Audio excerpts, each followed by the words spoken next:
Di sini terlihat mulai zaman Pak Harto sampai zaman Pak Joko Widodo terakhir September. Ada dua alasan. Yang pertama adalah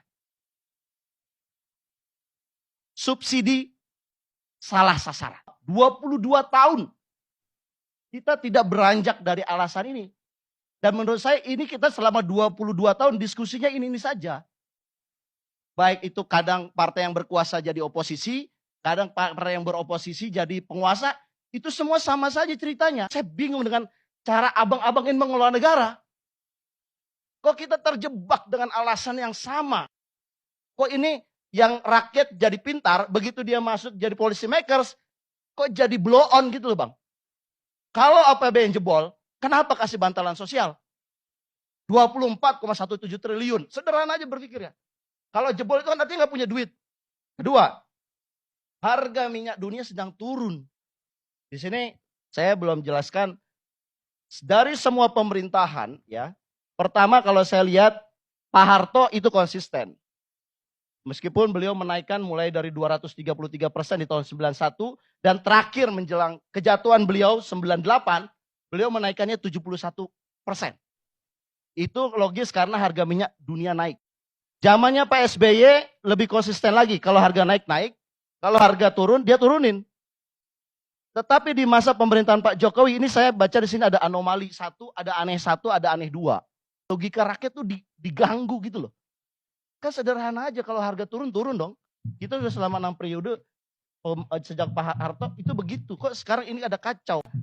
Jangan-jangan BBM ini bukan untuk rakyat kenaikannya.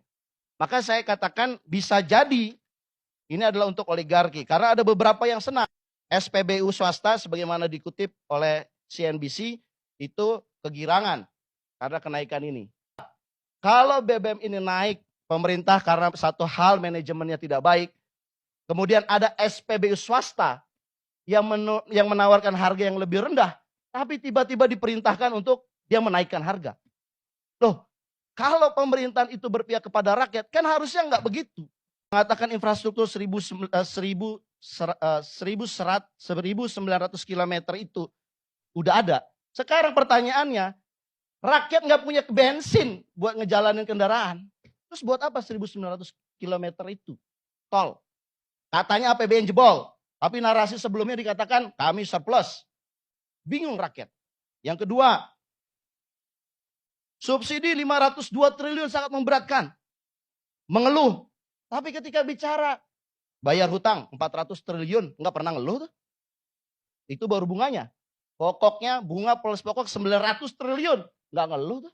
Saat masyarakat menderita dengan inflasi, dengan segala hormat, ada kabar gembira buat pegawai BUMN. Gajinya naik.